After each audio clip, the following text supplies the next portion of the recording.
All right, guys, so I had such a good time chatting with Dave, and as a quick thank you to him for taking the time to drop some very insightful Tesla wisdom on all of us, please like this video before you forget. Timestamps are below. Enjoy. So getting right into it then, Dave, why don't you tell us a little bit about your childhood, schooling, maybe college and then careers, and kind of how you ended up where you're at today? Yeah, so I grew up mostly in Northern California in the Bay Area. I went to elementary, junior, and high school there. My mom she was originally like a school teacher back in the day, and then she ended up going to community college, getting a job at Intel in Silicon Valley. Um, and that was kind of our first exposure to tech. She brought home this computer in the 80s that she got from work, and we're able to play games on that. And This is like, yeah, we lived near Cupertino, kind of in that epicenter there. I ended up going to school or university at UC Berkeley. I majored in political economics, which is kind of a cross between politics, government, and economics. And I studied abroad for half the year in Korea, where I studied kind of the economic development of Asian countries and how they got from like the poorest of the poor to what they are right now. And then I did grad school for a few years. Actually, I studied abroad after college because I wanted to pick up a second language. I really wanted to have like a broader worldview. So I spent 3 years in Korea. And then after that, I came back to the US. I started a nonprofit. And I spent basically the rest of my 20s working on this nonprofit. Half my time was spent in LA, hanging out with homeless. I would volunteer at this like teenage rehab center, mentoring kids there. And then another portion was spent traveling overseas to different countries and trying to contribute to projects overseas. I got married in my early 30s, and what happened was this was 2007, so about 14 years ago. But I wanted to switch out of nonprofit because part of the things is as I traveled the world and saw like the hardest hit areas of the world, I've been to like the poorest countries in the world. I started to realize there's a massive kind of misallocation, I would say, of resources where a lot of times the poorest areas are lacking the most, right? The basic infrastructure, education, just mentoring, a lot of stuff. And so while doing nonprofit, I realized like, I think I could do a lot if I had more resources along with, connection with those in need. And so my first year of marriage, I told my wife, let's spend a year and not work. Let's just use our savings and let's try to find something where we could build either a business or something, where we could really grow something. And so that first year we did a bunch of research. I read a ton of books on stock investing, on business and everything. Before that, I was a business nerd too. So I spent years and years just like reading it. But this was like, I needed to do something. So I had to like find something actionable, right? And in the middle of that, 2008, Steve Jobs announced the App Store. And that's when the light clicked. I'm like, oh my gosh, this is one of the biggest opportunities in my lifetime, I thought. So I told my wife we needed to try to start an app, just make anything. And so when the App Store opened, we spent $500 to hire someone on Elance. That was before it changed to Upwork. It's a freelance site, and we drew out a couple sheets of paper, just some screens, and we hired someone. And surprisingly, our app ended up selling like more than 500 copies within like the first week or two, right? Nice. And we're charging like $1, right, per app. Eventually, within 3 months, we hired 2 full-time developers, and we had put out a ton of apps, like dozens of apps, and we were basically trying to grow this software company. And this was 2008, and to make a long story short, I still run this software company on the side. I don't spend a ton of time on it. It's more on maintenance mode, and it's a small company. We've got about 5 or 6 people right now. But over the years, in the early years, we were having this kind of profit that we were we didn't need to invest back into the business per se because we were pretty lean. And so that kind of started another challenge, which is like, okay, what do we do with this extra savings? And this was at kind of the real estate crash of 2008, 9, 10. And so we started to get into real estate. And um, I had this idea of like, accumulating a lot of properties and, living off of that cash flow, et cetera. And we had purchased a few, and then things started to kind of, I don't want to say unravel, but my idea of real estate started to change when we had a problem tenant, a tenant where we had done up the house, we had put our 100% effort into this, and they kind of left the house as a wreck and totally just disconnected, didn't return our calls, etc.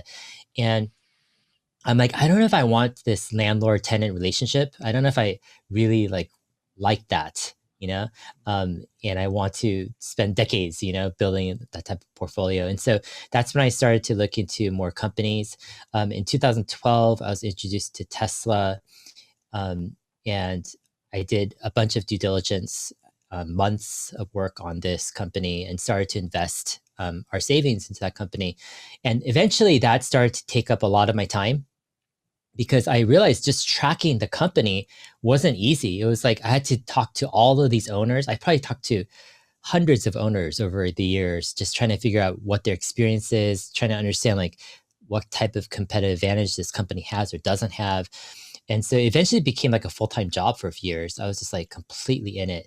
And I was in the online forum community. It was called Tesla Motors Club, writing what I called mega posts, right? I would write just like these crazy threads on Tesla, and people would be like, "You're crazy, Dave." It's like there is no car after the Model 3. Like that's the end goal. There is no like Gen 4 car and all this stuff. And but that was kind of like my journey, and it was kind of mixed in between with like running the software company over the years, still researching, investing, and then more recently, about a year and a half ago, I started a YouTube channel, mostly because I felt like it's time to give back. I felt like, hey, I've accomplished more than I thought in terms of finances, and I've always felt like there's a bigger picture to things. It's not just about accumulating a lot and just living just for my own needs. And my first kind of priority was my kids. And I felt like if I had, passed or something happened to me, the knowledge and kind of stuff I really believe in, it wouldn't be passed down to them. And that kind of scared me because I felt like I couldn't recommend any other person or media outlet or channel really to mentor them per se. So I came up with like 15 or 20 hours of audio recordings for them. And I'm like, this is what I want you to know on relationships, on health, on finances, on outlook on life, on education, on all sorts of stuff. And I recorded it. And after 6 months, I'm like, that's not enough. I need hundreds of these things. And so that's where the idea of a YouTube channel came up, actually, where I'm like, oh, maybe a YouTube channel can be an outlet where it could be something of where I can mentor my kids, but also, give back to the world out there.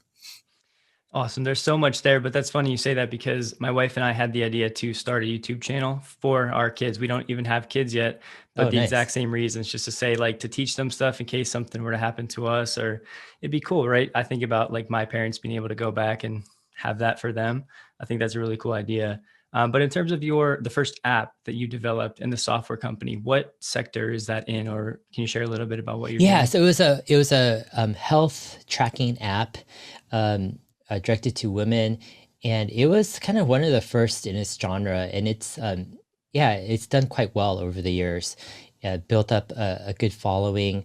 There's been it's been like 12 years since, almost 13. Wow, 13 years since and it's still actually going. But I think one of the things about it is we had a choice whether or not we wanted to build the company up really like focused. And I think what ended up happening was we had some opportunities really to go all in with the company. Probably about 2, 3, 4 years after that. We could have raised money, we could have like built out a bigger team, we could have hired, etc., gone after more markets. What ended up happening was more personal, where my wife needed a lot of help to get through some personal issues that she had been kind of uncovered after our marriage, where she had a lot of just childhood issues of abuse and other things that were kind of suppressed for a long time. And after we got married, this stuff started to come up, and it started to become like a bigger focus in her life, where I'm like, wow, I don't think I could really like build a large company, go all in, and help my wife at the same time. And so I had to make a decision at that time. It was obvious to me that I needed to just focus on my wife at that time. So we spent actually several years as probably our top priority is getting her healed, getting her to a place where she could be emotionally whole. It took a lot of just different, counseling, therapy, just a lot of support over the years, and it took kind of like this all in focus actually to make it happen. And amazingly, she did her life is just like, it's crazy. I mean, it's one of the most amazing things I've seen, in terms of the transformation. But in retrospect, like that was one of the things we had to choose between, really going all in with the company or just going all in with her. We decided to go all in with her. And what's left with the company is we've kind of have this interesting company where we have 5 or 6 people in the company. It's still maintaining kind of our original product, this health app. It's got a decent community, decent usage.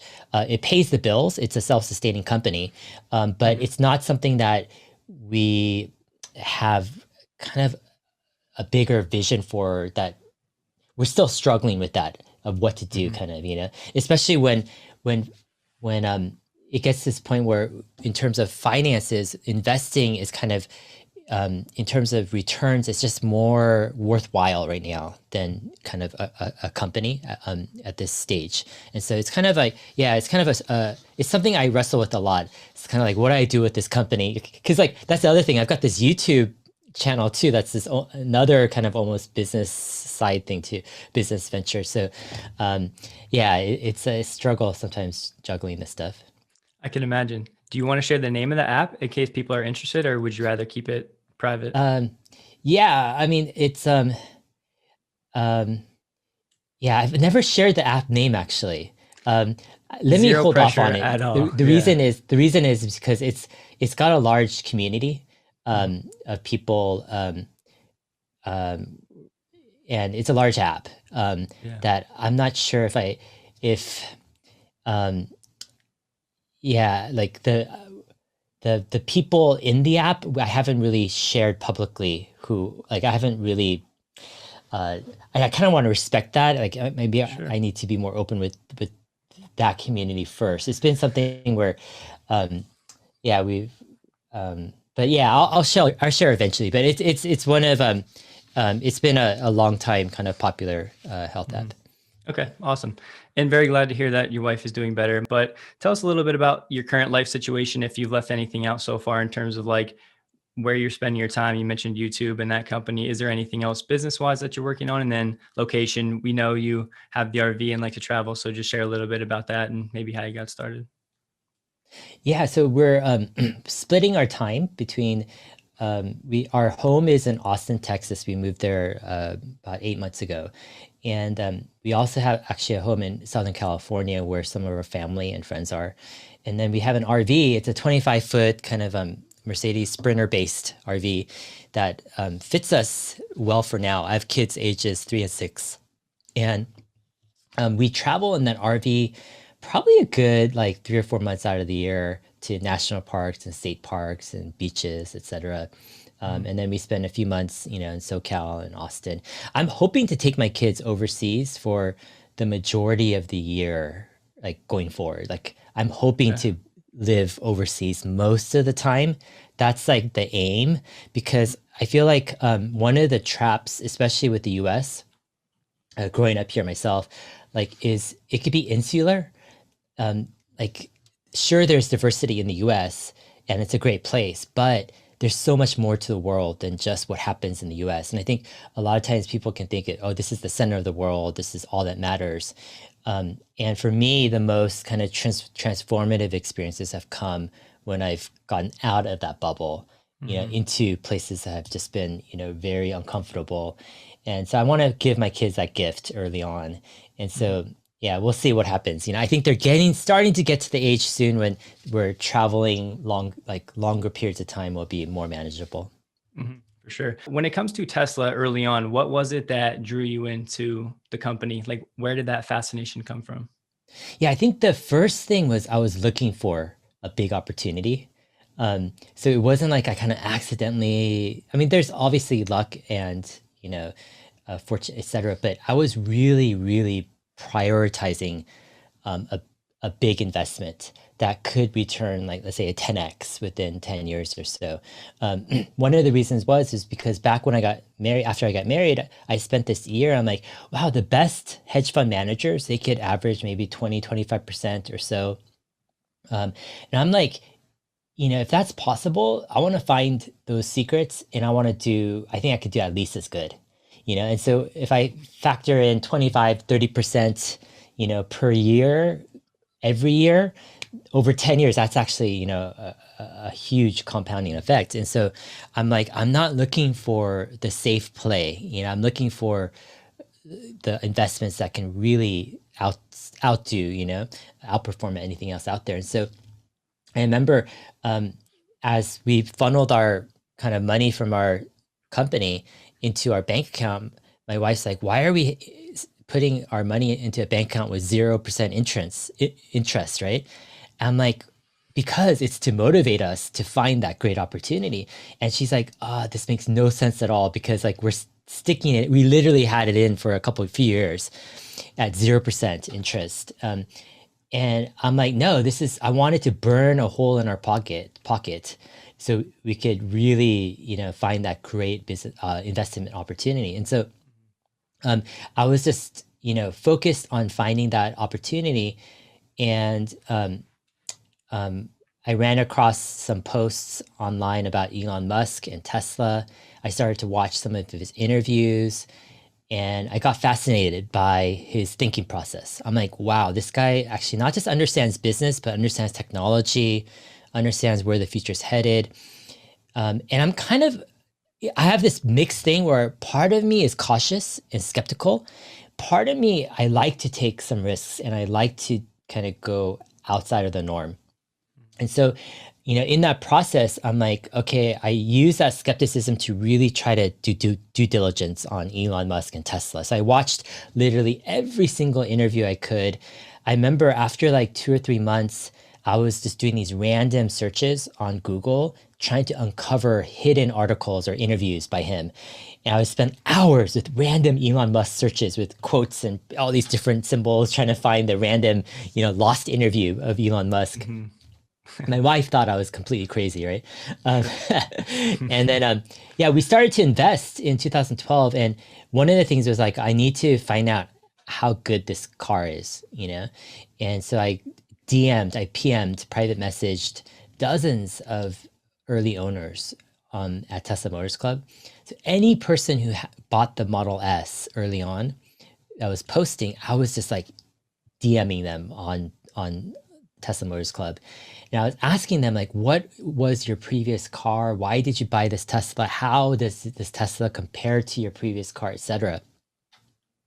After about 50 of these conversations, I'm like, wow, like these people love their Teslas. Like, and there's no competition. Like these people are moving from like Porsches from Mercedes, BMWs, etc. And they're all saying the Tesla wipes them out. There's an occasional person who says, I'm going back to my S-Class Mercedes because it's smoother, right? But most people are just like, Tesla just wipes them out. And so I'm like, okay, I've got to test drive this car myself. So I'm like, but the problem is there's no test rides available. And I email Elon Musk after finding his email address online. And I get a call back a few days later from a regional manager saying, hey, I hear you want a test ride. I think I can make it happen. This was like October or early November of 2012. I test drove an early Model S with this regional manager. And I told my wife, like, if this car is as good as I think it is going to be, like, if it blows me away, we're going all in this company because it checks off all the boxes, right? And I remember one of my tests was like when I drive a fast car, because I was kind of a little bit into fast cars a bit, like test riding them as I was like shopping a little bit. But like at under 4 seconds, or like 4 seconds or so, you get this acceleration boost where it feels like the hand of God is like pushing you. Like it's just surreal. And I'm like, if this Model S, like we'll see what it does. And so I floor it at a freeway entrance. And there you've got the hand of God behind you, but it's like silent. And it's like a completely different experience than like, ICE, hand of God moment. And it drove like a sports car. I'm like, this is crazy, but it rides like a luxury car. It's got the technology of like an iPhone. And I'm like, it just blew me away. So I spent like a good, few months before that and a month after that, just basically liquidating all of our business savings and everything we saved up, just sticking it into Tesla. And my thesis at that time was like, I'm like, if Tesla goes bankrupt, which I think there's less than a 5% chance, I think Google or Apple or someone will buy them out at least a few $1 billion, because the market cap was like $3.5 billion right back then. I'm like, their factory's worth a couple $1 billion, right? Their brand and cars, like at least they'll be bought out by somebody for something, right? So I'm like, the downside isn't even that great. I'm like, the upside is Elon has this $40 billion market cap CEO compensation plan by 2018. If things work out with the Model 3. And I'm like, that seems like 98% likely that they actually, get to $40 billion market cap with the Model 3. And so I'm like, man, this is such a great investment. And I remember after spending all of our money in early 2013, the stock was still languishing. And there was like weeks where I was like telling my wife, I was going to bed like really troubled at night. I'm like, I can't believe we don't have more money to put into this, right?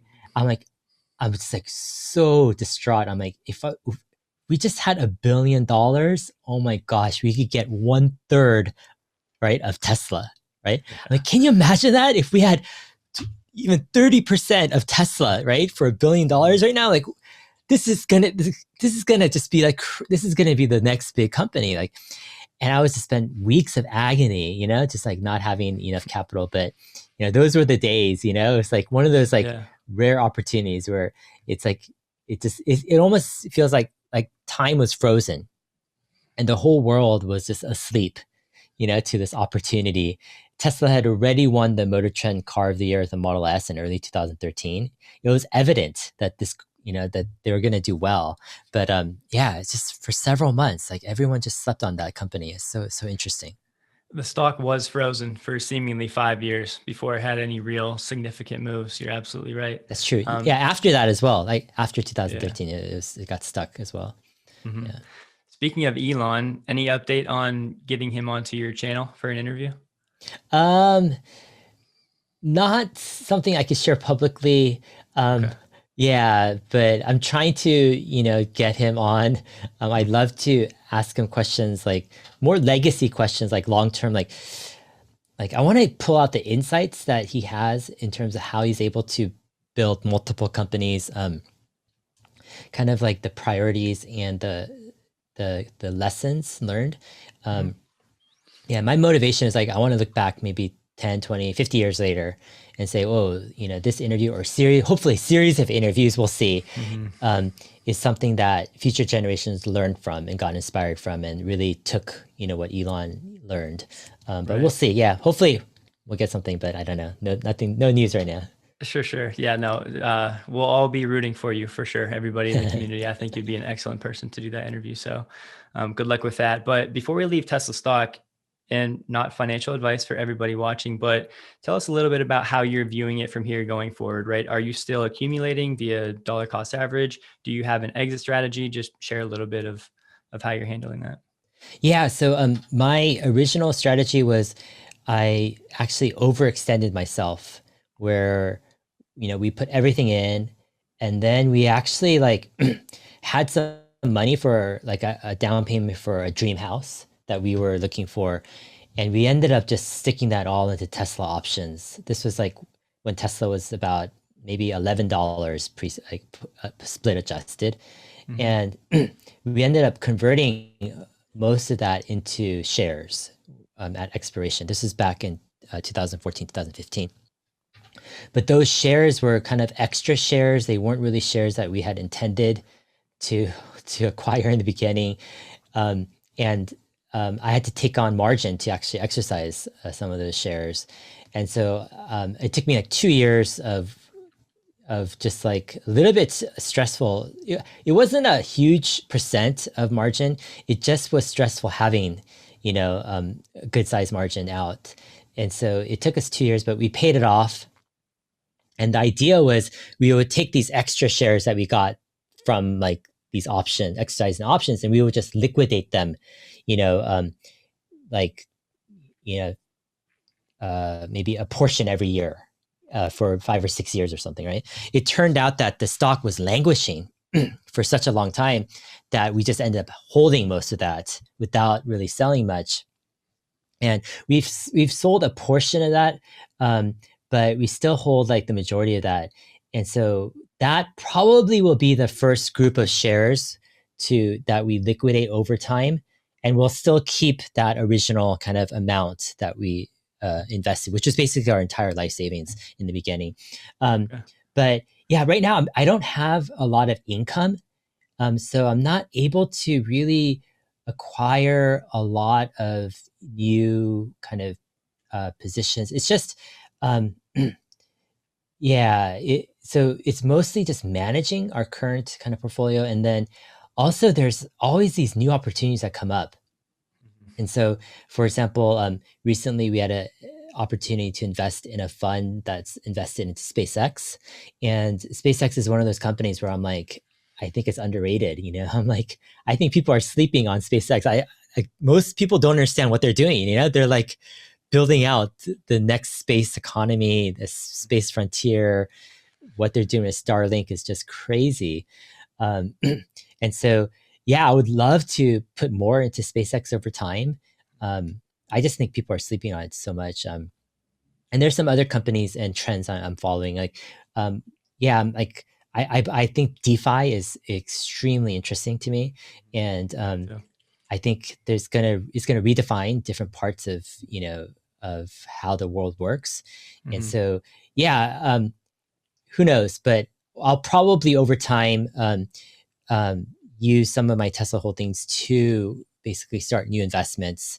But on the flip side, like I'm super bullish still on Tesla, with especially what will happen with autonomous driving over the next 10 years. And Mm-hmm. so I don't want to liquidate too much, but then it's kind of this balancing act, For um, sure. yeah. Yeah, just like everything in life. Do you have an opinion on valuation for Tesla? Is that something that you're analyzing somewhat regularly? And then in terms of like, would you have an exit price point, or is it really just a long-term hold for you at this point? Yeah, it's probably as long as they keep executing, it's probably a long-term hold for the majority of my position.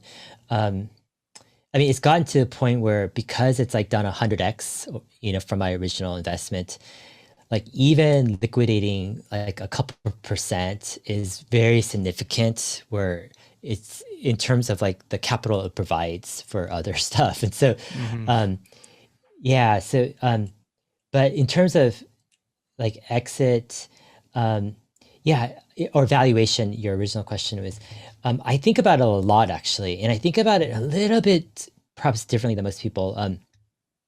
I feel like with a company like Tesla, like you can make elaborate spreadsheets, and I actually have several I made, especially very early on, but a lot of times those can be fragile, especially with the different assumptions that change. And so I'm like, okay, what is the core like essence of how to value a company like Tesla? So recently, I've been thinking about two things. One is, okay, a 5-year mark, can Tesla sell about 5 million cars? And then can they make about $5,000 per car? Like, is that possible? Um, and then the second kind of thing is, okay, in 10 years, can they sell 20 million cars? And then can they make $10,000 per car? Based off of basically averaging in all of their autonomous driving software, everything, like just average into, let's say, into the profit per car. And when I look at that, I'm like, oh, okay, that's interesting, because at the 5-year mark, 5 million cars at $5,000, that's of profit, that's $25 billion. So it's basically, what kind of multiple do you want to give off of $25 billion of net profit? And so, some people will say, oh, 20 multiple, but then this company is growing at 50% per year. You're not going to no one's going to sell you a company for 20 multiple, that's growing 50% per year, right? So you're probably looking at a multiple between 50 and 100. 50 is probably too low too, because at 50%, I mean, it's growing pretty fast, especially for a industry that's like a slow moving auto industry. So if you value it at 100 multiple, then you're looking at, 2.5 trillion, right? 50 multiple is 1.25 trillion. So, I could see Tesla in 5 years. That seems pretty reasonable to me, making $5,000 per car, and then boost it up to 2030, 2031 in 10 years, $10,000 per car, because FSD, autonomous driving, robotaxi, is more mature. If they can actually do that, which I think there's decent possibility, that's more of a $200 billion profit in 20, let's say in 10 years. And what kind of multiple? You're not going to give a 20 multiple again, because it's too lucrative, it's too solid, etc. You're probably going to give at least a 30 or 40. But off of 200 billion, if you give 40, that's 8 trillion. 30 multiple is 6 trillion. So we'll see. I mean, I don't like to put into stone projections that are like 10 years out, because so much can change. But I constantly think about stuff like that, because it does matter to me, because I'm like, they've got to be on course to really, nailing it, or else, the valuation doesn't make sense even today. They've got to be on the right trajectory. And so, yeah, that matters a lot. Yeah, definitely. Do you have an estimate for when they will no longer be able to grow at 50% a year? Have you thought through that at all? Yeah, I think it's once they start to saturate the economy market, probably with sometime between 5 to 10 million vehicles, they're going to be really making a lot of headways into the economy market with their next generation platform, their $25,000 car, which I think is going to be multiple cars, but the growth rate will slow down. To me, that's not too concerning, because as the growth rate slows down, multiples will come down. It'll feel like a more stable company, but also they'll be able to monetize in different ways, because they'll have a larger ownership base, of, let's say, tens of millions of people. It becomes a huge economy in itself. And so just like how Apple is able to, come up with stuff and, think about AirPods, or watch, or just, a new line of computers, et cetera. It's just, and services, right, that Apple builds on. There's a lot of opportunity. My dilemma though is, at a certain point, it's not going to be probably another 10x opportunity. Right. At a certain point, growth tapers, valuation tapers, et cetera, becomes more of a safety play, and that's when I start to lose a lot of interest. Where I'm kind of like, for me, it's like I'm not really into preservation, because I feel like, our finances were kind of, our personal retirements were kind of covered a while back with our business, with savings and other stuff, and we have some real estate, et cetera. So for me, investing is not for myself and my retirement; it's for what kind of impact I could do, with the resources. So I'm always looking for that next opportunity. Yeah. Understandable. Do you see a 10x for Tesla then from here? With your I valuation, do. it sounds like, yeah. Yeah, I do. I think a lot of it is going to be determined on how they execute for full self-driving. Also, how the competition plays out, if there's competition, and how long Elon Musk stays at the helm of Tesla. Yeah, there's a lot of question marks. So, and that's the thing. Some people think that, oh, it's guaranteed, whatever, Tesla 10x from here. There's a lot of stuff that can go wrong, I mean, Yes. it's like, history is filled with examples of, people, society thinking that things are set in stone, but, lots of things happen, and that's one thing we know for sure is, things put a wrench into things when things look like they're perfect. So I'm always like cognizant of that. Yeah. As you should be. And I think people overlook the monumental task of going from 600 billion to 6 trillion. That's a Exactly. big gap. But if any Yeah. company can do it, I definitely think it's Tesla.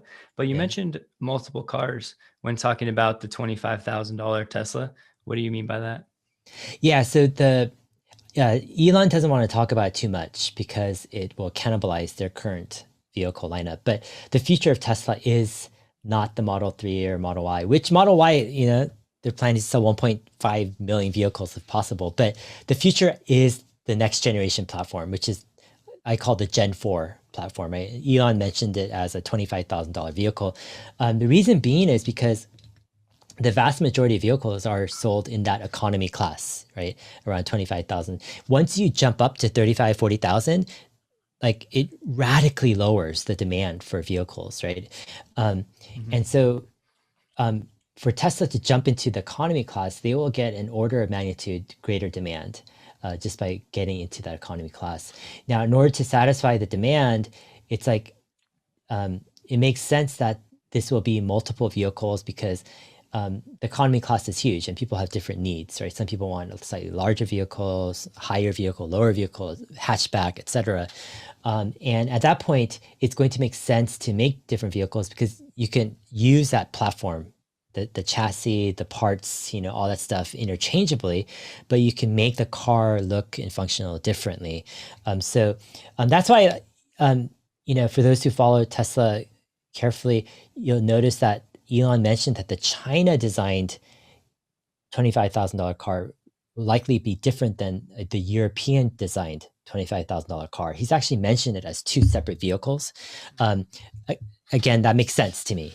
I mean, the markets are so large and it's such a big opportunity. You need to get it right. Make it for China and make one for Europe, and there'll be some other versions as well, I think. But yeah, that's the future. I mean, the future is getting into the mass market.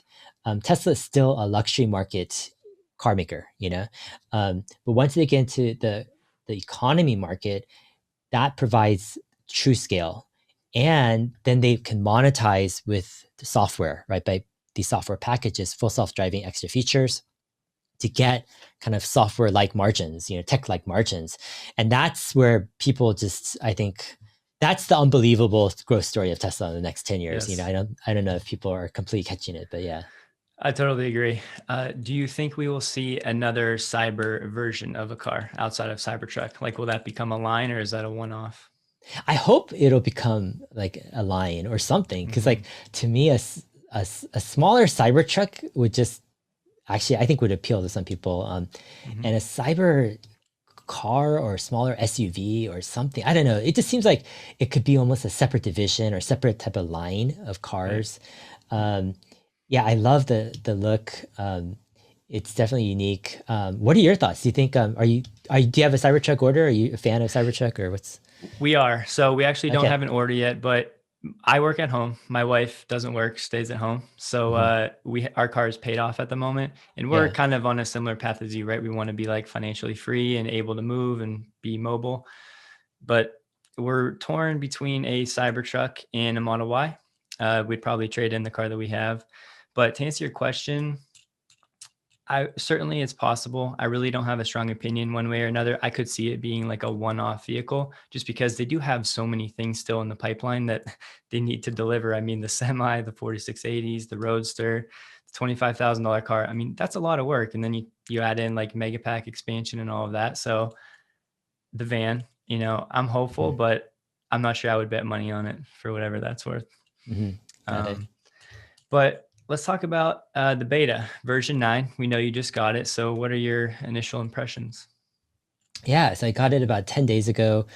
Um, my initial impression, so it's a complex thing to evaluate. And I Mhm. think most people want to just like do a quick, is it good or not, right?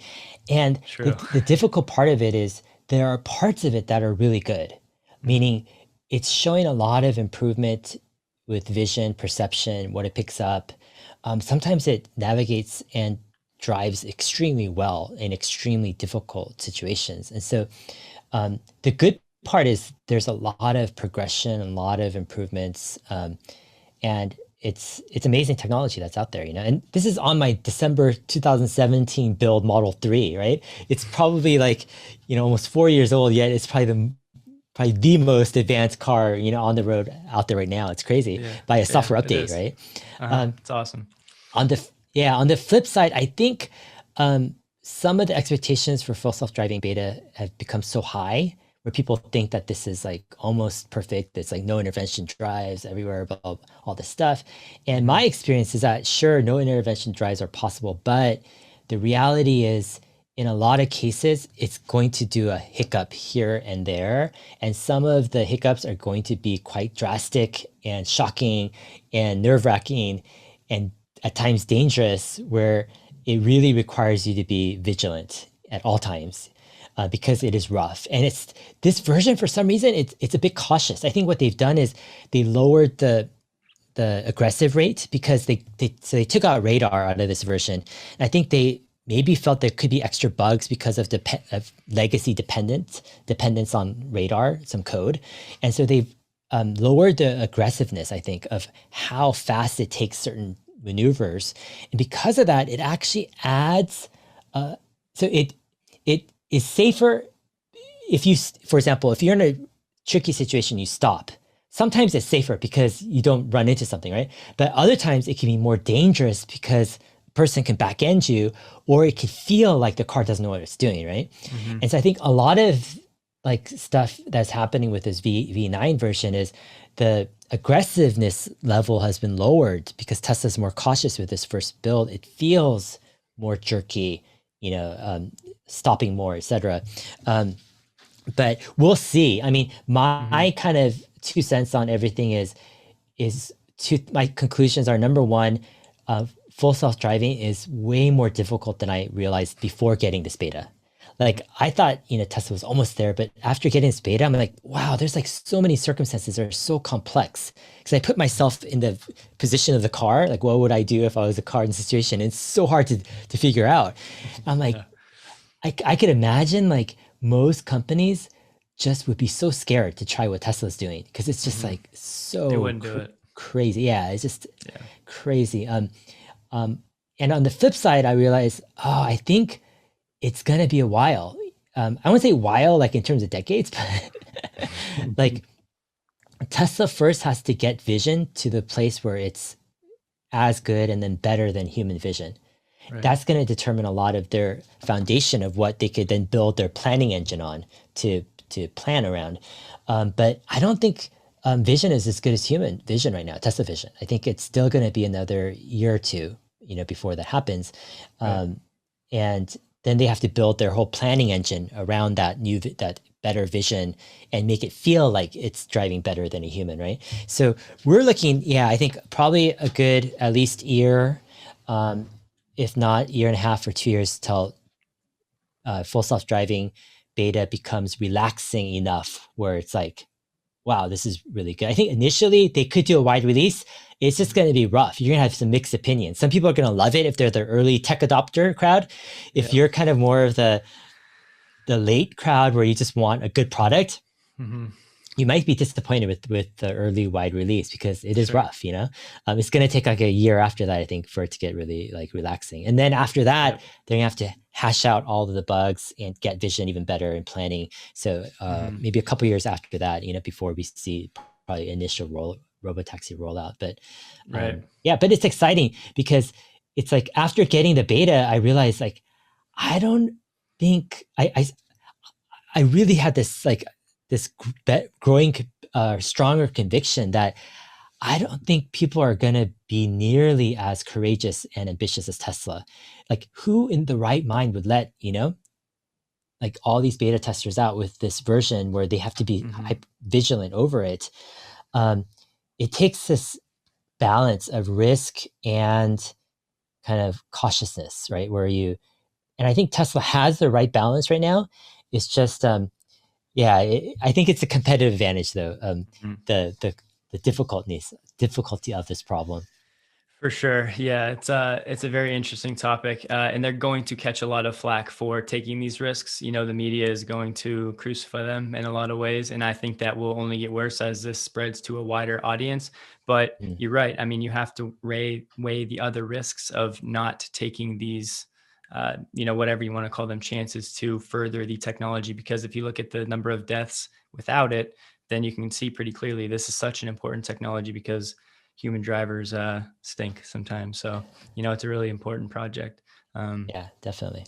and I also think you can make the argument that even if this new V9 was on par with the previous radar version, that would be a success, right? Making that leap to the new vision system without going backwards is a success. But once again, the expectations kind of get away from that very easily, and understandably so, because it's very exciting. But Yeah. if you had to put a timeline on a true robotaxi, like we'll say anywhere in the United States, you drop the Tesla and it goes, no problems, no driver.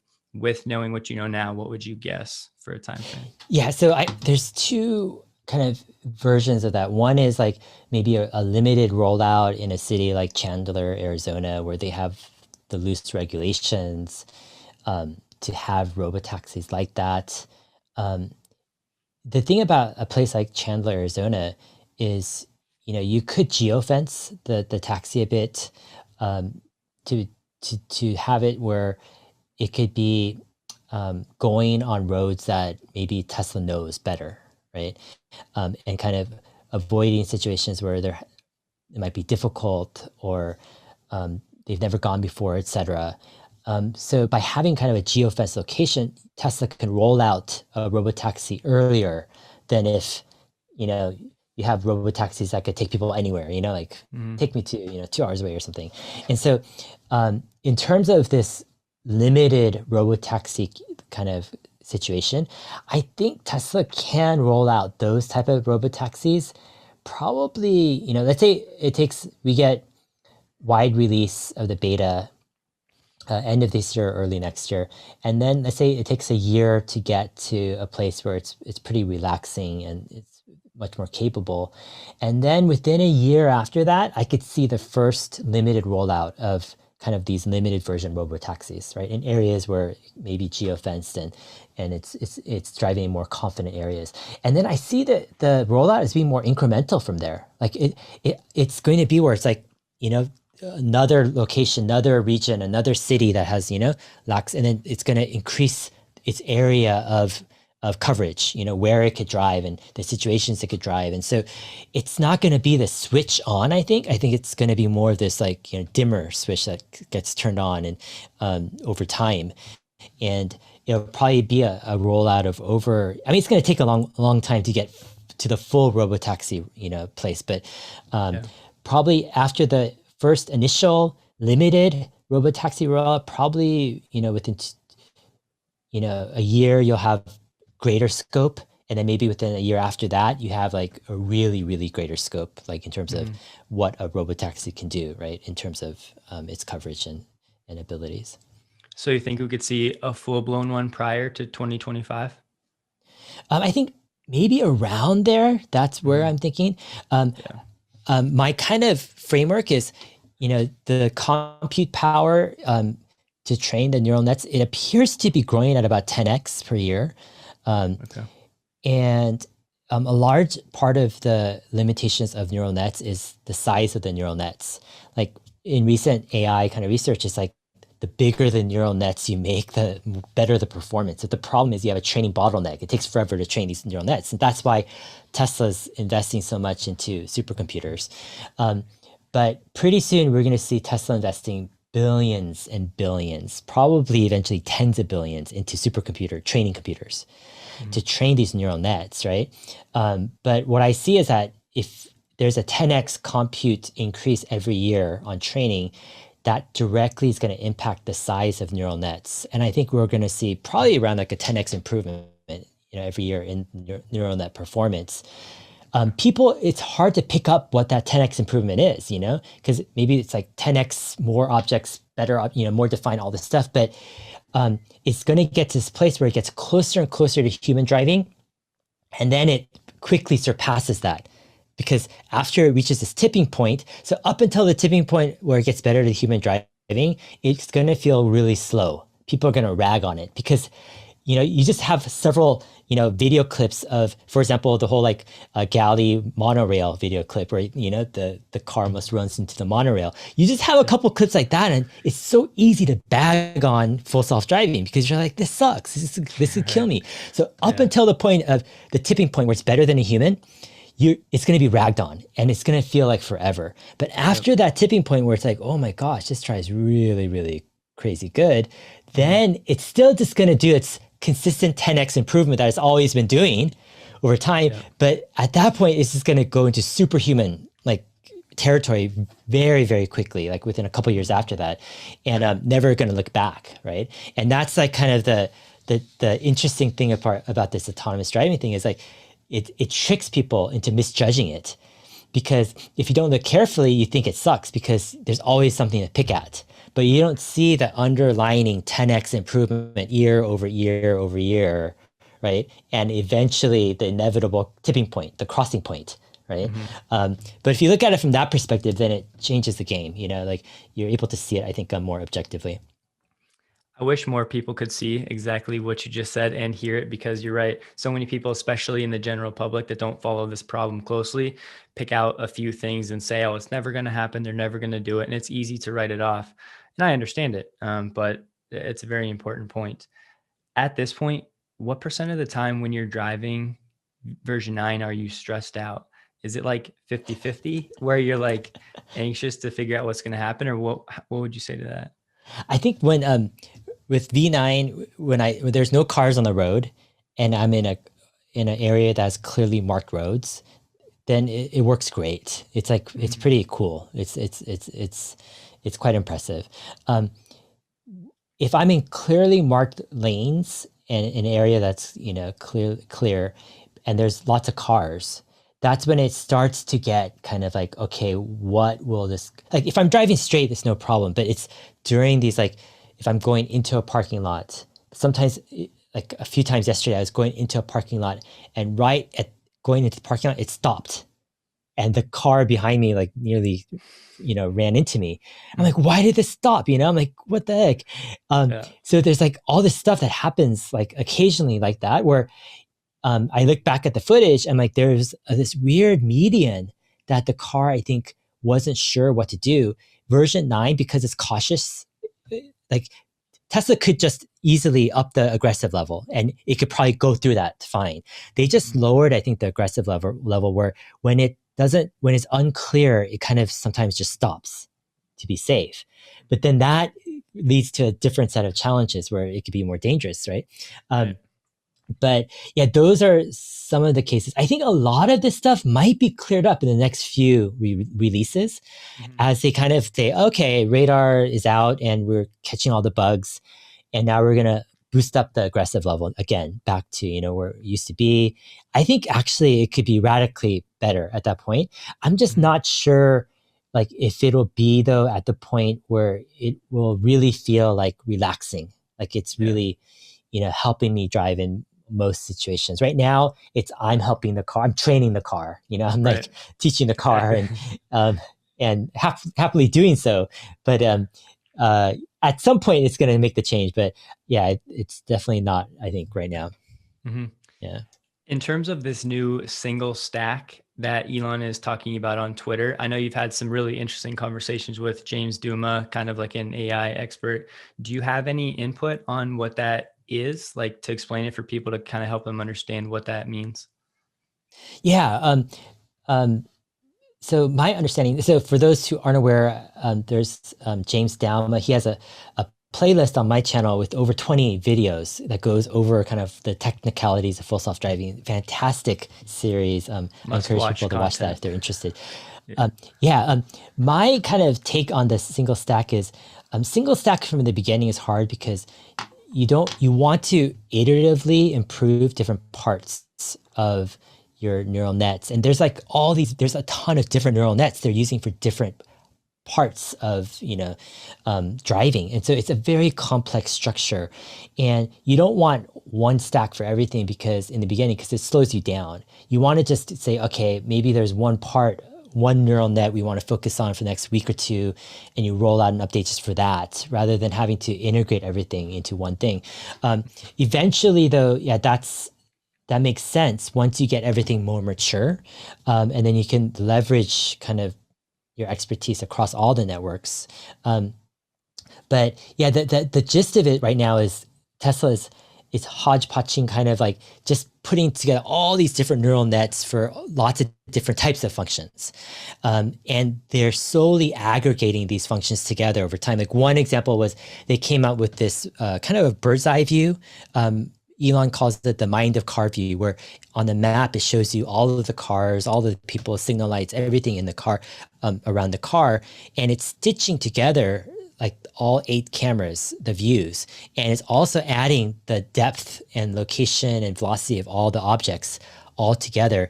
Now, this is something that they've pulled together, like they've brought together, right, their individual camera networks and their like velocity and object detection networks, all this stuff into a stack to handle that.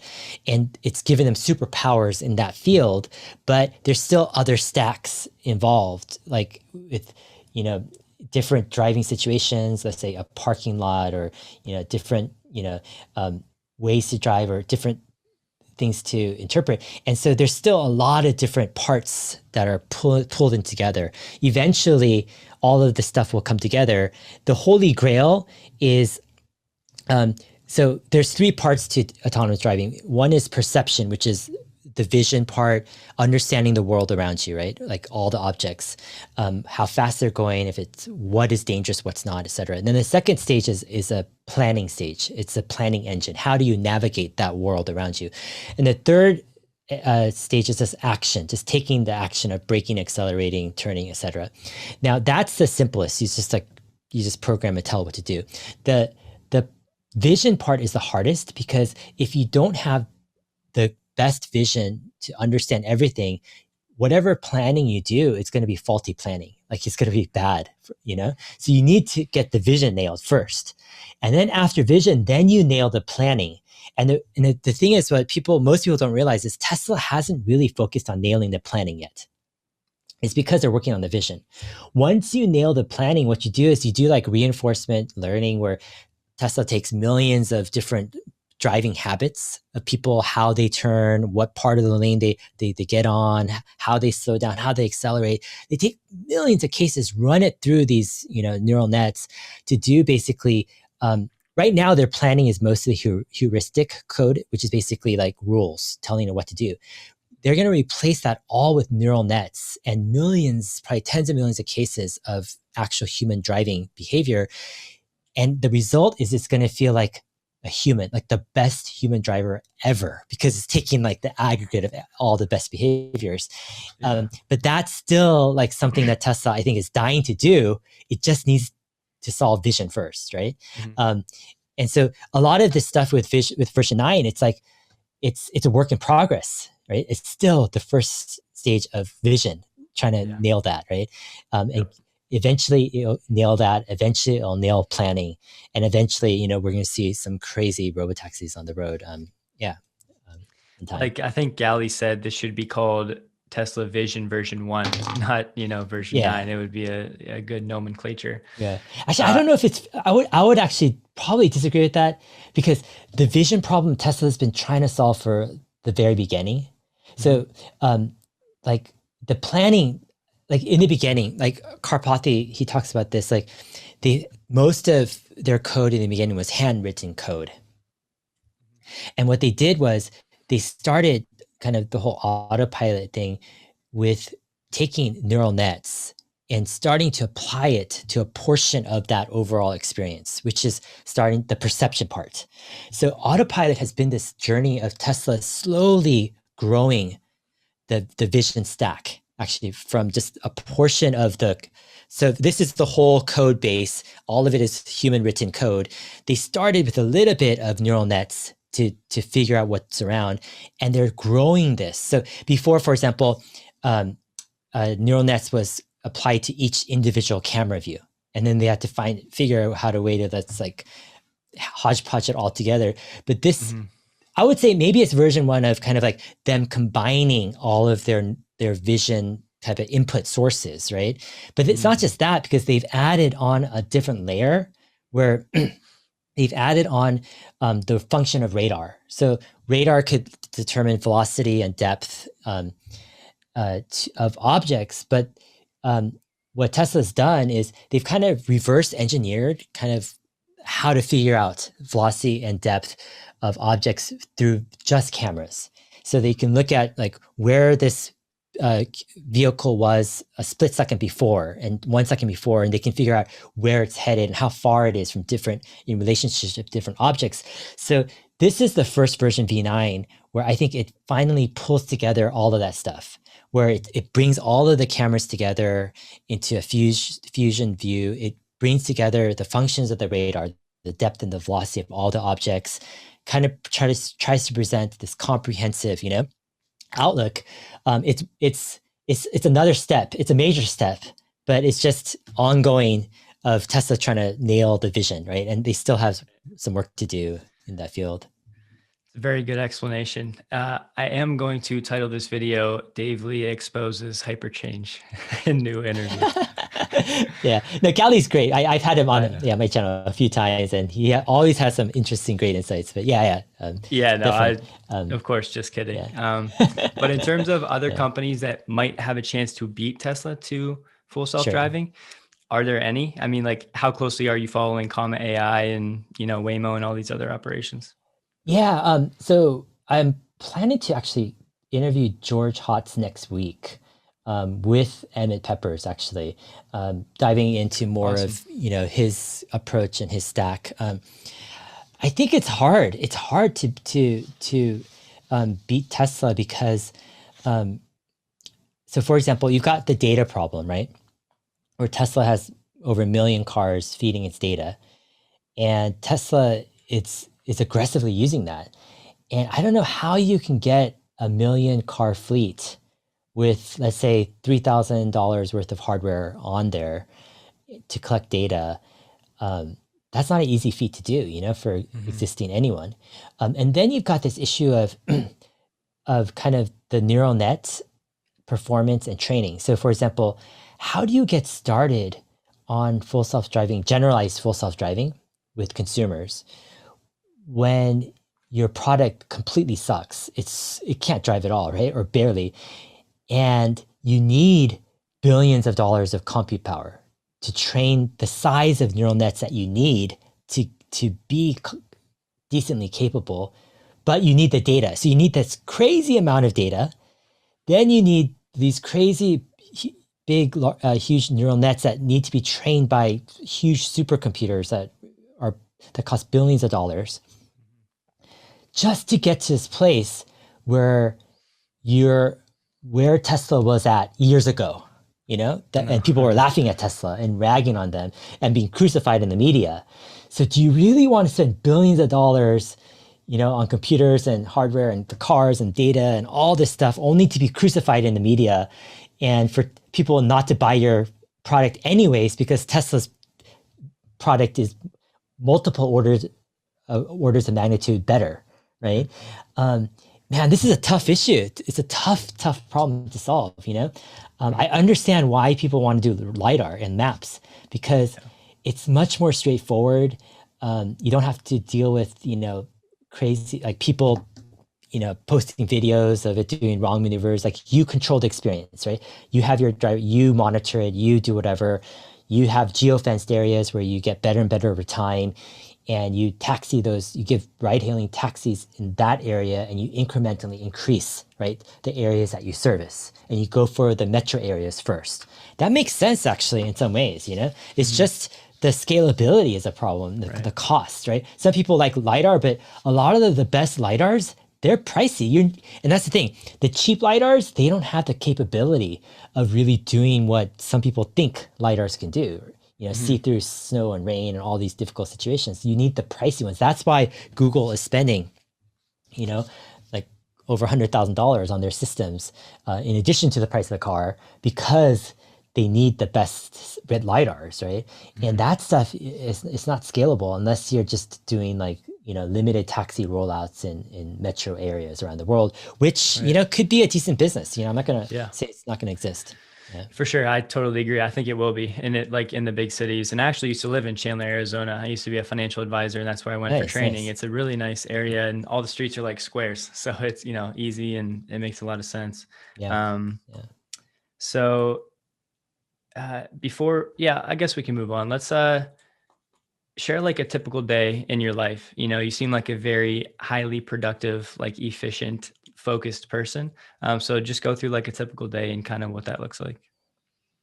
Okay, so I'm a late riser. Okay. Yeah, I might wake up like 8 o'clock or so, and I might just sit in bed for an hour or so, hanging out in Hmm. bed until 9 Love it. a.m. or so. And what I'll do is, I'll just pick up the phone and browse Twitter, the news. Um, and what I'll do though is what's interesting is as I lie in bed, um, and what's cool is I have a 3 and 6 year old, and they don't wake up until like after 9, Hmm. and then which is cool. If they wake up earlier, they just it's funny. We never even taught them. They just know to just hang out by themselves until um, Hmm. we wake up. But yeah, what I do is as I go through the news, I realize I find myself sometimes it's overwhelming the amount of information and the reaction that it just like pulls out of you. And so as I'm lying in bed, over half the time I'm shutting off the phone and I'm kind of meditating as a counter reaction to the reaction like of the news.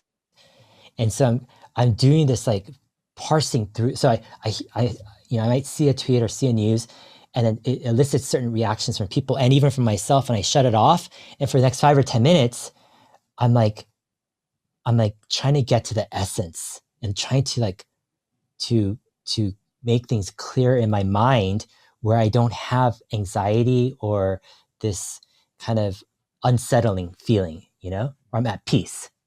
It's good. So, so I do that for about an hour actually, and probably yeah, over half the time is the meditating part actually. Hmm. So by the time I'm at 9 o'clock, sometimes even 9:30, I know what's happened in the news because most of the news of the day happens in the early days because that's when all the companies post press releases and all this stuff, right? Hmm. But I know the news, but I'm at peace with the news, Yep. meaning I'm just like, I'm chill, I'm calm, Yeah. and I'm ready to start my day. And so at Hmm. 9:30, my kids come in our room, they jump on our bed, we hang out for another 15 minutes or so. We slowly make our way down for breakfast. I'll make my kids breakfast, usually some eggs and berries and stuff. This is like 10:30. We'll hang out at the breakfast table, and it's like 11 o'clock. Part of me feels like I haven't done anything the whole day. It's Yeah. 11 Yeah. o'clock and something. But my kids are happy. Everyone's Hmm. just chill and stuff, and Yep. I prefer the slow kind of moving. I've tried the fast start. It just kind of like is not natural to me. Yep. Anyways, from 11, I might go up to my recording studio where I'll start to do some additional research, hash out some ideas. Um, I might record a video. I'll go downstairs for lunch, maybe around 12:30 or whenever, hang out with the kids more, and come back up during the afternoon for a few hours where I, might hash out a video, research, make a call or something.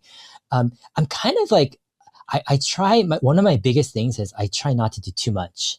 Hmm. So like, I really don't have a lot of stuff going on. Like my calendar is really like blank most of the Hmm. time. Um, I really don't have like a lot of stuff to do every day, like tasks. Hmm. It's pretty chill. My goal is just to, put out a video here and there, Yeah. keep up with and try to help people, Yeah. um, maybe post a tweet here and there too. And so Yeah. that's what I'm doing in the afternoon. I come down maybe around 4:30. I hang out with the kids. We might go to a park, take a bike ride, go exercise. I might go out somewhere with my wife together. We might hit the street, the roads, or the stores, etc. Mm-hmm. Eat dinner either home or out. Hang out with the kids. You know, help them get ready around 9 or 9:30. I might spend an hour after dinner preparing something if I need to. Um, get the kids down. Like I'm pretty lax with the kids' bedtime, so you know we try to have them in bed around 10. But you know, it's like it's up to them. You know, it's like when they sleep. You know, I mean, if it's really late, I'll try to help them to sleep a bit more. But Mm-hmm. it's pretty lax. Like I don't really fight my kids too much, like in terms of um, making them go down. I don't even fight my kids too much during the day. My whole thing is Mm-hmm. like I want to play with them. I want to hang out with them, you know, Right. like Yeah. and explore and do things that are fun, rewarding, and policing them and whatever if that's not fun, you know. Mm-hmm. And whenever I find myself or my wife kind of going down that angle of having to like police or all this stuff, I remind myself and my wife, I'm like, hey, you know, we've got to up our game. The only reason why, you know, if we're policing or whatever, nagging anything is the only reason why we're doing that is because we don't understand, we don't have the solution to empower our kids, you know, to do the right thing. We have the wrong solution right now, basically. And so I always say it's our responsibility to up our game, you know. Yep.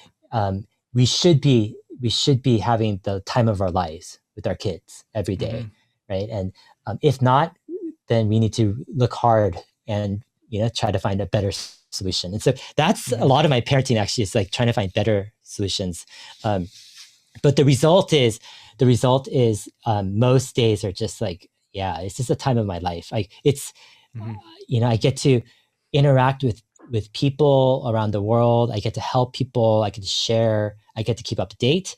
I get to hang out with my kids, be part of their lives, investing in them.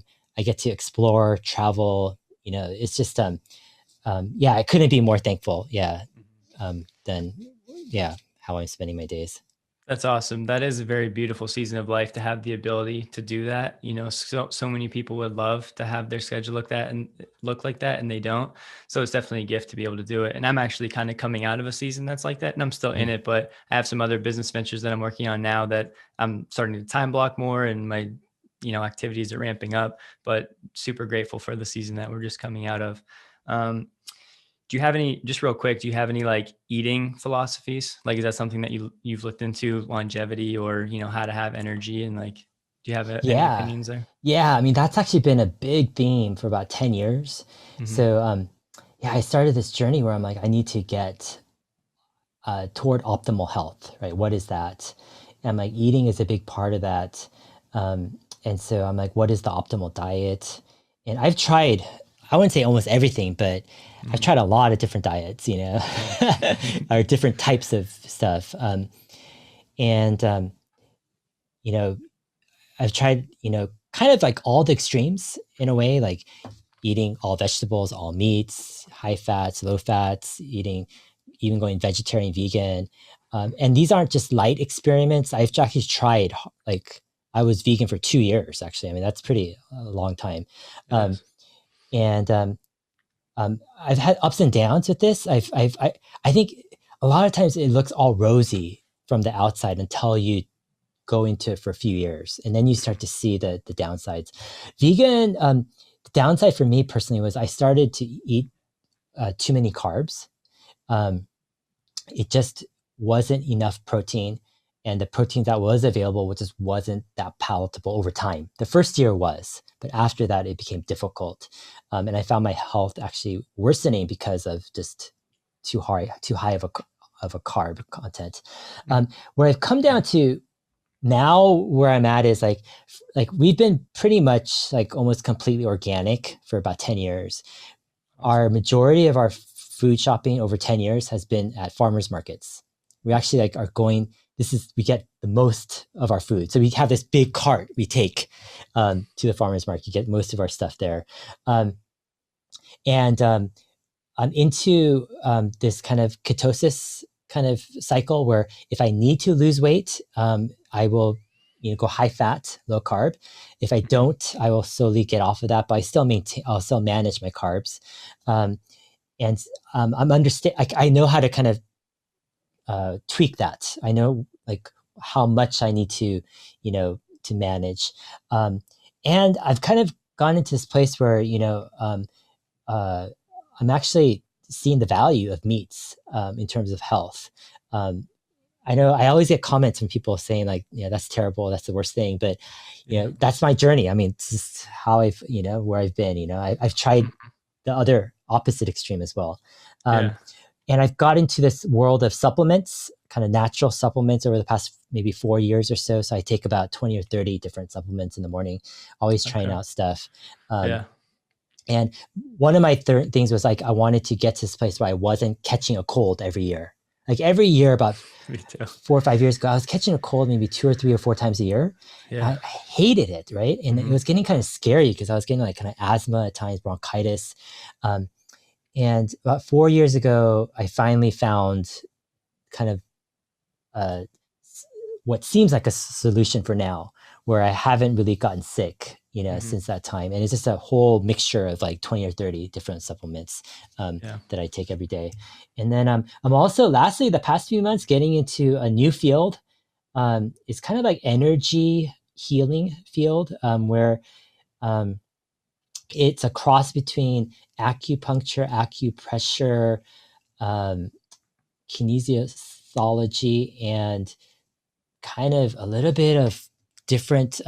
There's a book called Emotion Code on Amazon. It's quite popular. There's several different angles that I'm looking at where it's like you heal different conditions and you optimize health through kind of, it's more of an Eastern medicine concept where energy flows, right? Hmm. And so you could think of like, stuff like Tai Chi or Reiki healing or chakras or a bunch of different, there's a whole like, you know, rabbit hole Hmm. of fields. But I'm starting to understand a deeper connection with some of the stuff that's happened to me in the past. With like, I've had a very kind of rough, abusive childhood, and I'm starting to connect that with some of my challenges with health in terms of like difficulty of exercise or just kind of a struggle to keep lean.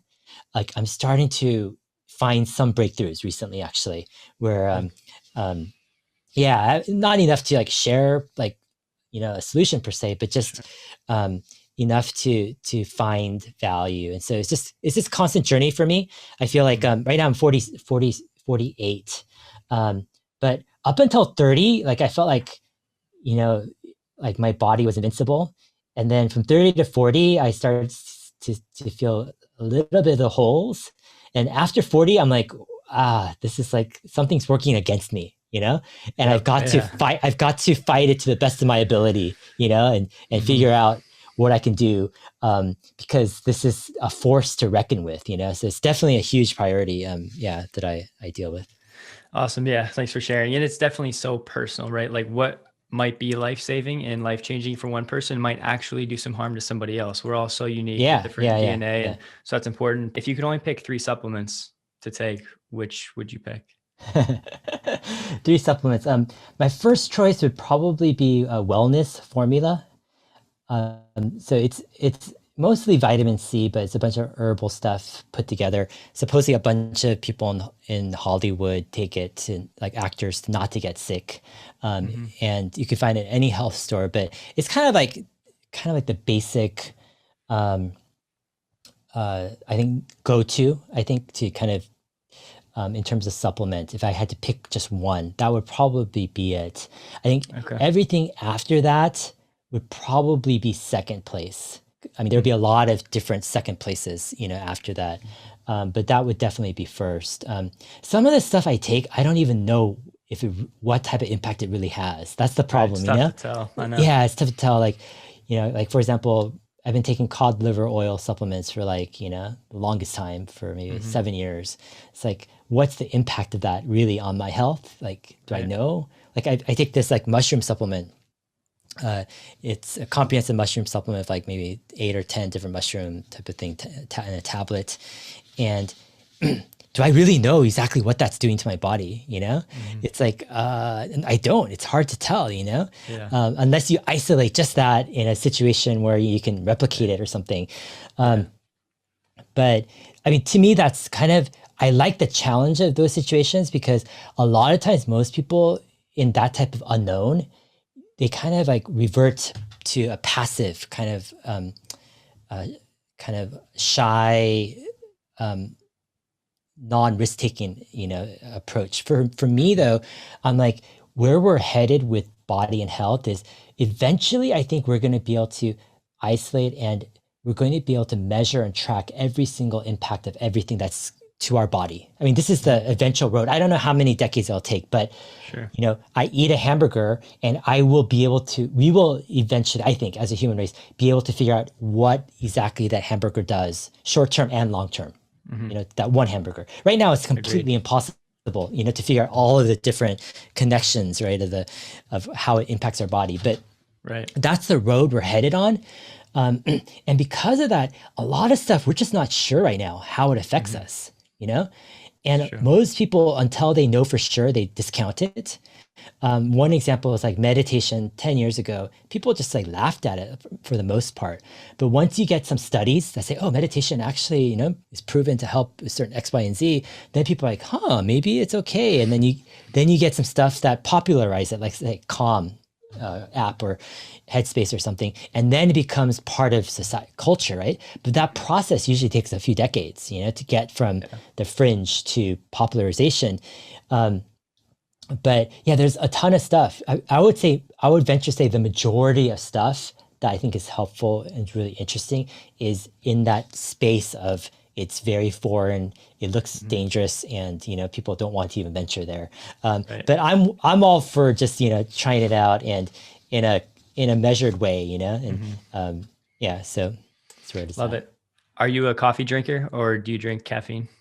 No, yeah, I've kind of like you know, I used to drink coffee like maybe about a decade ago or so, but I stopped a while ago. For a while I tried just decaf because I was going to Starbucks a lot to work. Hmm. But I just kind of dropped that. I might drink like green tea here and there, you know. Um, but I think the overall thing is like it's funny because I feel fantastic. I feel great as Hmm. is, right? I have all the energy I want, like all day long. My Yeah. brain is like at the optimal place. You know, I feel like Hmm. great, and I don't even know why I would want something like caffeine to alter my, you know, the way I feel or the energy, right? Yep. And like to me, it's just like I don't see the net positive at all. You know, I'm like, Hmm. yeah, it's just yeah, it's a confusing one for me. Do you, No, it's funny because yeah. I think you're going to ask me if I do. So I Yeah. was a coffee drinker, just one black coffee. I would sip it throughout the day, you know, like one Yeah. cup max. But about a month ago, I had food poisoning, what I think was food poisoning. And I went to the ER. It was like very severe. But after that, I stopped drinking coffee because I thought I might have developed an ulcer from that situation. Yeah. Since then, Dave, I kid you not, best I've ever felt. I haven't drank a sip of Huh. coffee in like a month. And coming from, so all you coffee drinkers out there, coming from somebody that used to drink coffee every day, I never felt like I needed it. But the more I read and researched about like health and stuff, you know, it's kind of a drug. And I don't want to sound like all high and mighty because I was forced into this new path, right? But I'm so glad that I was. It was such a blessing in disguise. And maybe I'm not like anti coffee. I might go back and drink it, but I haven't. And I feel great. Yeah. So, Actually, yeah, same here. Like, I'm not anti-coffee at all either.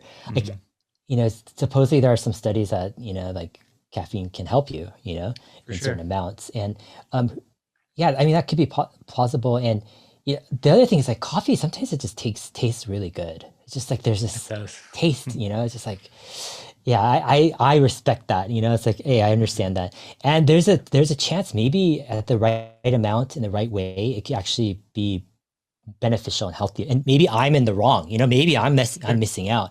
And I'm Yep. totally fine with that, you know, Mhm. that possibility. And Right. I'm totally open to changing my mind and becoming a coffee drinker if, you know, Yep. if the evidence and, you know, shows it to be the best way going Yeah. forward. Yeah. That's part of why I think I knew I would always like you so much, is because you're open-minded. And I think if more people could get to that headspace of being, they want to be proven wrong, if you know what I mean, like just being Yeah. open to new data and being able to change your mind. I think that's such a valuable asset for people to have. But let's shift gears again real quick, go back to Tesla. What do you think is the biggest threat to Tesla over the next, 5 years? Yeah, I mean, the biggest threat is just Tesla not growing as fast as expectations, or not Okay. growing as fast as what, Elon hopes them to grow at. And also not executing in the way that Elon is pushing them. For example, with 4680 cells, if there's a big hiccup, if the technology is somehow fundamentally flawed or challenged where they need a few more years, it's just they were just going too fast. Like, that's the thing. One of Elon's things is he moves fast, but at times he's not afraid to move too fast. And sometimes that can cause some problems where it's like, you know, it might blow up a rocket or something. And Yeah. Elon is fine with dealing with those consequences and making another rocket really fast, right? But at certain times, certain things have bigger implications. Like, for example, the Model 3 production ramp.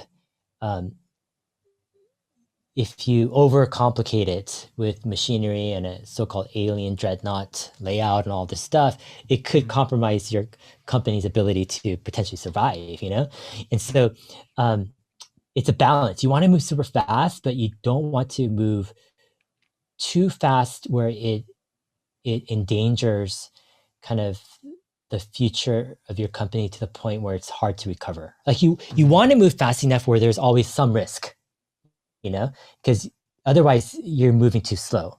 But you don't want that risk to be existential in any way, right? Mhm. After a certain point. But I think with Tesla, the big risk factor is, yeah, they move so fast. For example, FSD gets caught up in a mire of controversy, of regulation, of backlash. 4680 takes a few more years. They misplay their cards in China. Elon Musk, the other risk factor is Elon Musk steps out of Tesla, is no longer CEO, runs the company. Mhm. Um, a lot of people don't realize he only owns like 20 something percent, like maybe low 20s, right, of Tesla.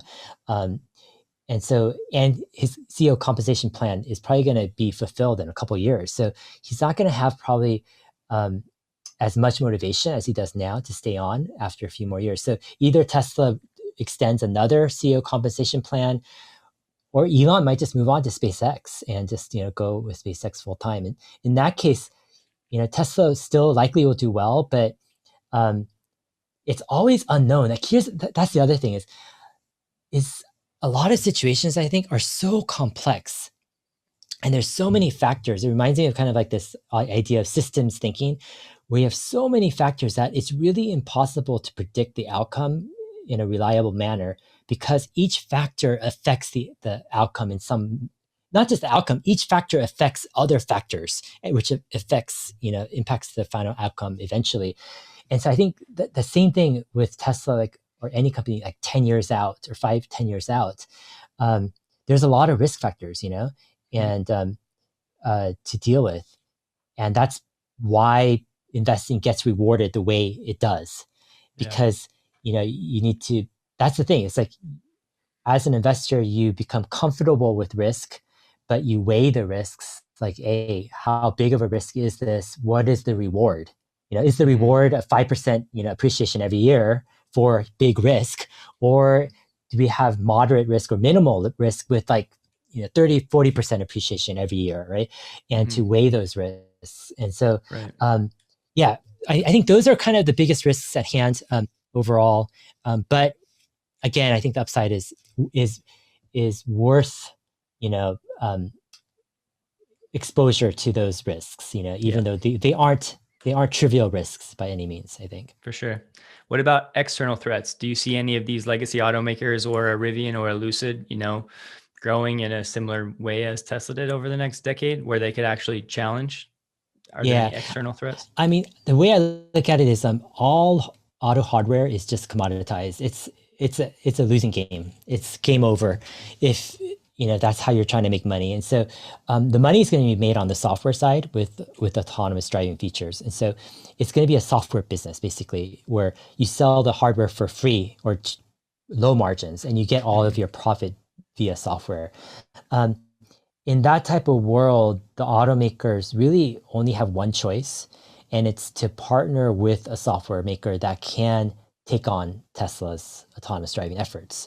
And so either you have some company like a Google or Nvidia or Mobileye or, Cruise, or maybe they join forces. Maybe you have, I don't know, you have some type of, force that tries to compete against Tesla's autonomous driving package, offers that to all the OEMs, to put on their vehicles to compete with Tesla, or the OEMs license Tesla's autonomous driving package, maybe splitting the profits, between Tesla and them.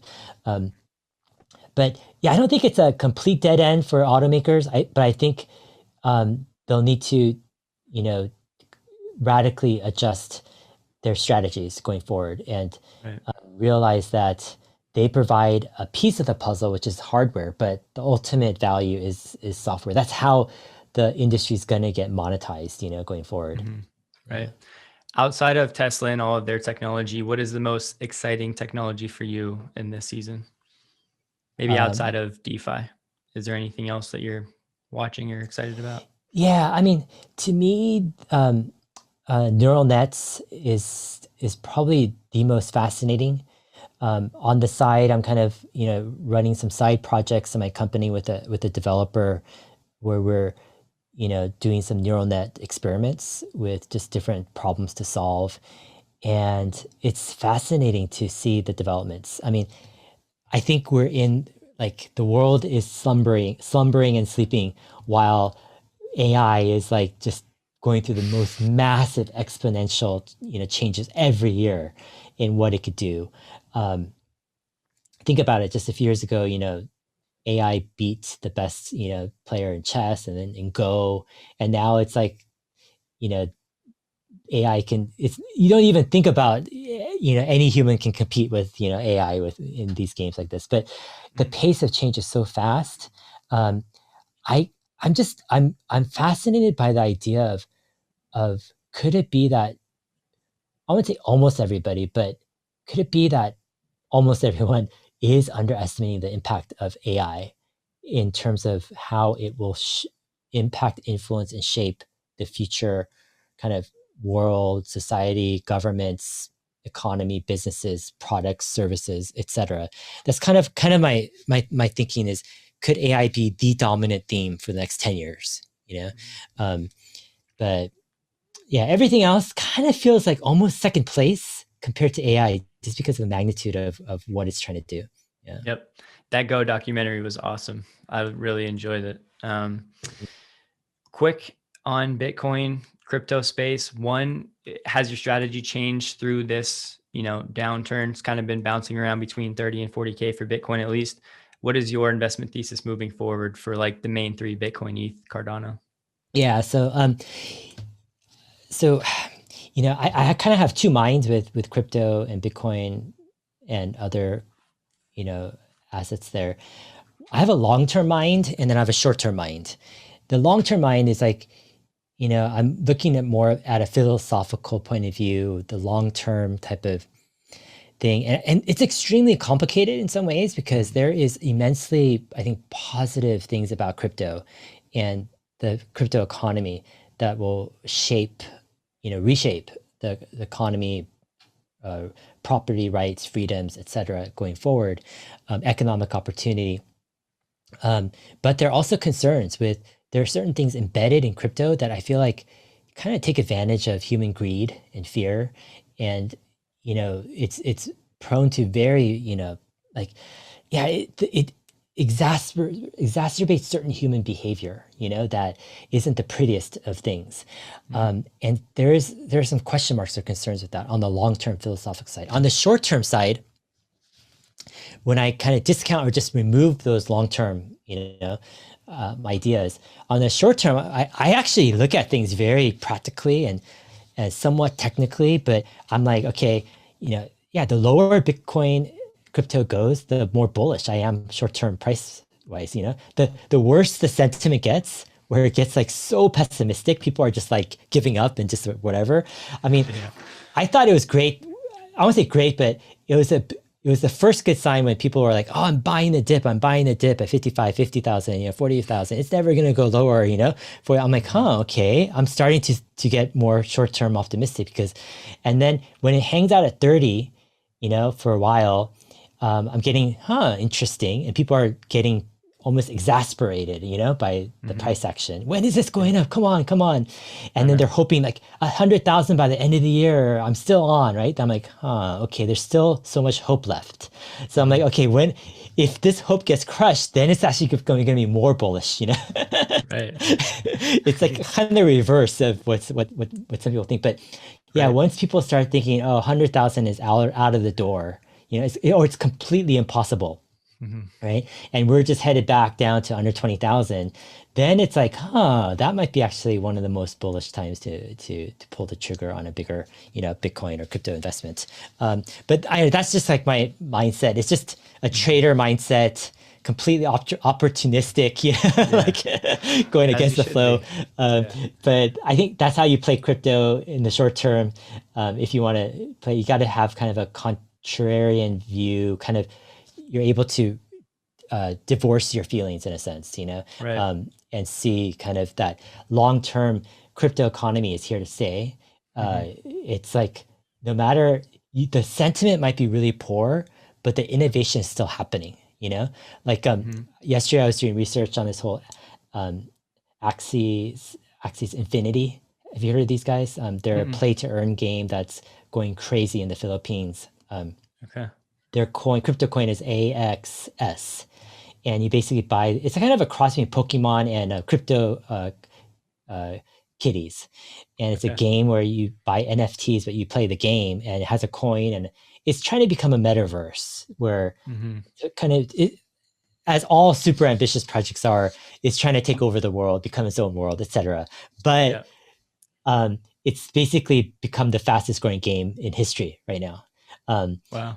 and it's fascinating. And I'm like, I'm actually, you know, dabbling in, the game, and, I had to buy some of these like NFTs and try to figure this out. I'm watching this documentary about how it's changing the livelihoods of tens of thousands of people in the Philippines. They're actually full time playing this game as a living.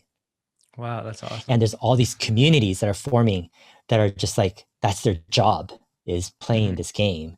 And then there's people can't afford the entrance fee to this game right now because it's like about $700 right now to buy 3 NFTs to start the game. And so they have this mechanism where it's it's called a scholarship, but it's basically you rent the NFTs to start playing. So you don't have to pay upfront the full fee. But there's all these companies emerging that's allowing the rental of these NFTs. And a lot of NFTs, it gets a bad rap. And I agree, like some of this stuff is just fluke, it's just fad. But you gotta find the big ones here. Like there's gonna be the mega player, the thing that maybe comes out of left field that's just this multi-trillion-dollar, opportunity or Right. something that just like blows everything out of the water. Yeah. Um, because it fundamentally does something that couldn't be done before and can only be done on DeFi, right, on crypto. Right. But yeah, I mean, that's my interest. I'm not sold on anything 100% for sure, but I am super interested. I think it's a huge opportunity in the next, several years, if you could find the right thing, Right. yeah, Yeah, that game sounds really interesting. I'll have to look into that. So, two more quick yeah, questions. I want to be respectful of your time, so we'll get you out sure. of here. But first, the next 5 years, Tesla or Bitcoin, strictly return on investment. If you had to pick one, not financial advice, which would you pick? Yeah, I mean, I got to go with Tesla over 5 years. The reason being is I think Bitcoin probably could deliver better returns. Um, I would even say likely it would be better returns. I mean, um, yeah, I told my wife the other day, I'm like, um, I hate like giving all these percentages because people I think rely on that more than their own judgment. But I Sure. was telling my wife I thought there was a certain percent chance that Bitcoin could hit 100,000 next year. Um, and she was like, "Oh, we should buy Bitcoin then, right?" I'm like, "Yeah, but then you got to understand, like, it's not just that there's a certain percent chance that it could go up there, and it could be even greater than 50%. But you've got to weigh it against all these other options, and you got to weigh it against the upside and the downside of all these other possibilities. Like for example, um, I recently was able to invest in a fund that's invested in SpaceX. And I'm like, oh, I love asymmetric opportunities where it's like I could see a 10x for SpaceX in 10 years. I just don't see much downside for SpaceX. I mean, there is, that small percent risk of Elon dying and Tesla and SpaceX suffering, et cetera. But overall, I think SpaceX under $100 billion is a steal. And I just, especially with Starlink coming on board, I just don't see it going down that much. I just see Right. the upside as being like real. I mean, that type of asymmetric thing where I'm like, man, I'm like 95% confident SpaceX is a 10x in 10 years and very small downside risk. I'm like, you've got to compare certain opportunities with that type of opportunity. Most people don't even think those opportunities exist or they can be part of that type of those odds. Right. One example is I was talking to a friend about crypto who invested in a crypto. He did it was probably a good 30 or 40x, right, in a year, a life-changing amount of money. And he's like, I'm not sure what to do. I'm pretty confident it's still going to go up a lot, but it could go down to zero as well, right? And I'm like, Mhm. yeah, I understand that. And you've got to, from my perspective, you got to contrast that with a great investment that has low downside but high upside, and then weigh that investment that way. Sometimes if you're just weighing only that investment, it's hard to contrast it, right? So For I'm like, sure. if there's an investment that has 90% 10x upside in 10 years and a very small percent downside of going down, you got to compare that with your it was kind of an alt kind of coin investment where I'm like, even you think there's a 40% chance it'll go to zero. It's like you Mhm. got to Right. compare that, those two things. Yeah. But yeah, overall, like, I don't, I'm completely understanding of the investment thesis and why people are investing in crypto and Bitcoin. Um, and if I didn't have Tesla or SpaceX or some other type of things, I'd probably put much more of my portfolio in probably Ethereum and Bitcoin. I like Ethereum actually. Um, um, I like Bitcoin in its role too. But right Yeah. now I have limited exposure. I have less than 1% of my portfolio in crypto right now. Okay. Um, yeah, I'm still like I'm tempted though to try to find that 100x opportunity though, Hmm. and put a good chunk of change in that. Right. But we'll see what that is. Yeah, we could talk for the next few hours about those type of opportunities in crypto at Yeah, scale, but yeah, I yeah. think that's probably good for now.